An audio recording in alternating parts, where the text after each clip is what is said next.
Hi guys, it's Hazel Jarvis again and it's Art Online, and this week we're going to be painting our favorite business.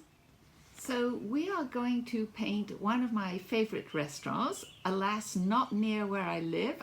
This is the L'Atmosphere in Canal Saint-Martin in Paris. So I'm going to grab a sheet of my favorite cold press watercolor paper. So I start with a couple of quick sketches on printer paper, just like the exercises for this week, maybe a geometrical sketch and also a contour sketch.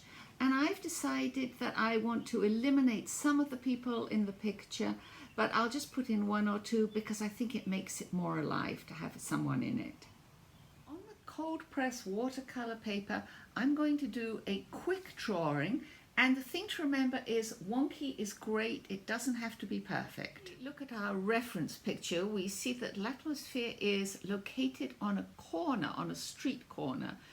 And the first line that I'm going to draw is this line, just going right down here so that I capture the angle of the restaurant. My basic drawing just to start with. I'm going to move this gentleman in behind the bar in the interior of the cafe. Here I have another shot of the waitress from the restaurant, and I'm also going to put her in. So I end up with a super light sketch, but that's great, and I'm just about ready to go. So I'm going to be using two brushes. One is my generic $4 museum brush, and the other is a very nice Sable Raphael for detail. But as long as you've got a reasonable size round and a good one for detail, you should be good to go. Start work on the actual thing. I go back to my reference picture and I choose the colors for my color palette. And I'm aiming for sort of 5, 6, 7, and it's going to be a limited color palette built around this green, this orange, a sort of an ochre green with some white in, and the terracotta of the woodwork. So here is my basic color palette. I'm going to start with a very pale terracotta color, a wash all over the woodwork of the main building. So now I have a wash of the pale terracotta color all over the main building. And you remember last week how we talked about keeping these little white spacer lines in between sections of the painting? I'm going to try and remember to do that as much as possible, just because I think it gives a lighter, fresher air to a picture. Wait just a few minutes for everything to dry, and as soon as it's dry, I'm going to go in and I'm going to erase some of the extra pencil marks, like here, and where the umbrella crosses over, and where the awning crosses over, and just generally remove as much graphite as I can. I like to go from the large areas to the small. So next up we're going to paint in this beautiful vermilion awning. Awning is this lovely number 31, this beautiful orange color. I've tested it and I'm going to dilute it with a little bit more water so it's nice and pale to start with. So a bit more, just test it on the scrap paper and then we'll paint it in.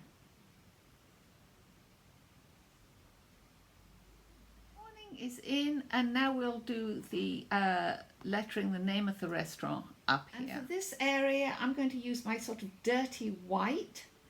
So I've got a little bit of white and I just mix it with a tiny bit of this green, number 56. So I've got a sort of a minty green, and I like to mix just on a piece of scrap paper just like that. So in goes this area, again leaving that white space. Now work with number 56, the green, and put in the two umbrellas. So we've got 56, I test it on the scrap paper, I start nice and pale,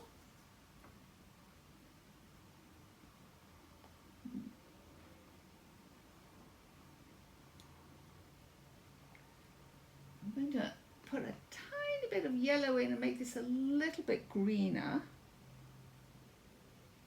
Actually, I think probably 55 is a better green. It's not quite so dark. So we'll switch to 55 for the other umbrella. So I'm going to switch to my sable brush and I'm going to drag some of that wet color down for the umbrella pole and the stand. So I take my lovely dark green, 55 as it is now, and I mix it with some of the orange, some of the vermilion, 31,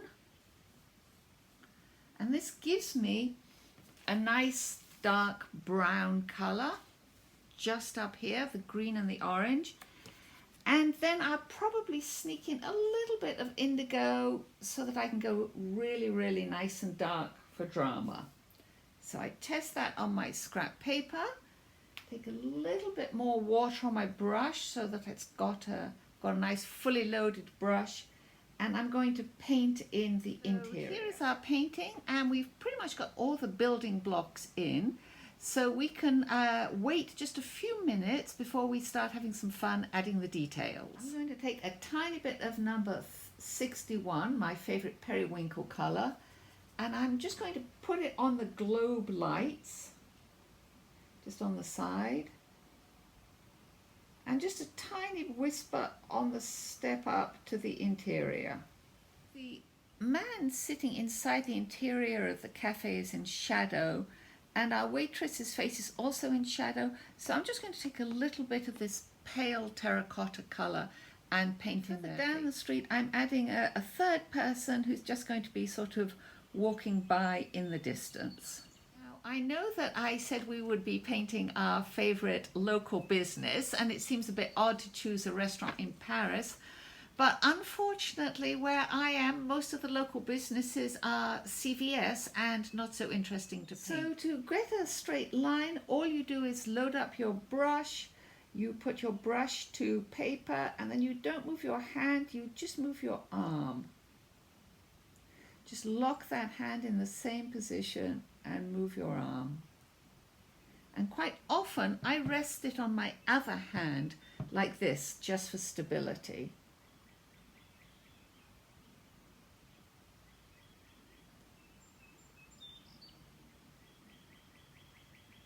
And always remember as you paint that this is a painting, it's not a photograph, so wonky is perfect.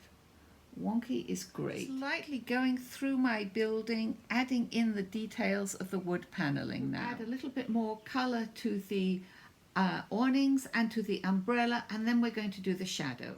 So some brighter orange on the side. Just to give it a little bit of snap and pop. And some brighter orange on the front.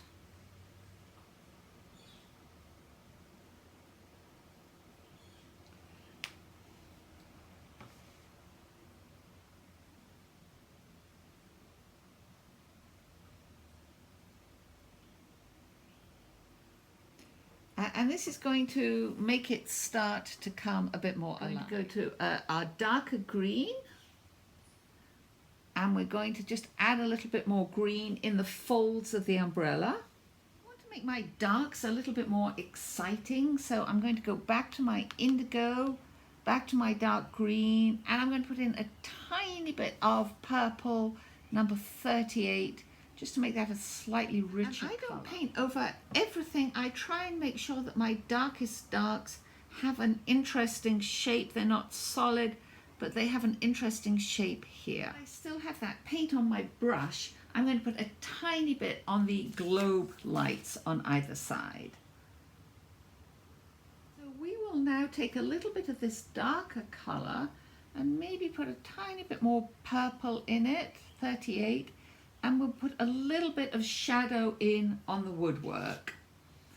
So first of all, we'll go under. I hope you'll see how nice that shadow is, that purple shadow being transparent and going over the layers underneath. So I also put some of that shadow wash in on the desk in the inside, and also over the person inside the cafe and over his top, and a little bit underneath the umbrella. Do the bystander now. We'll give him or her a nice bright blue top, maybe with stripes.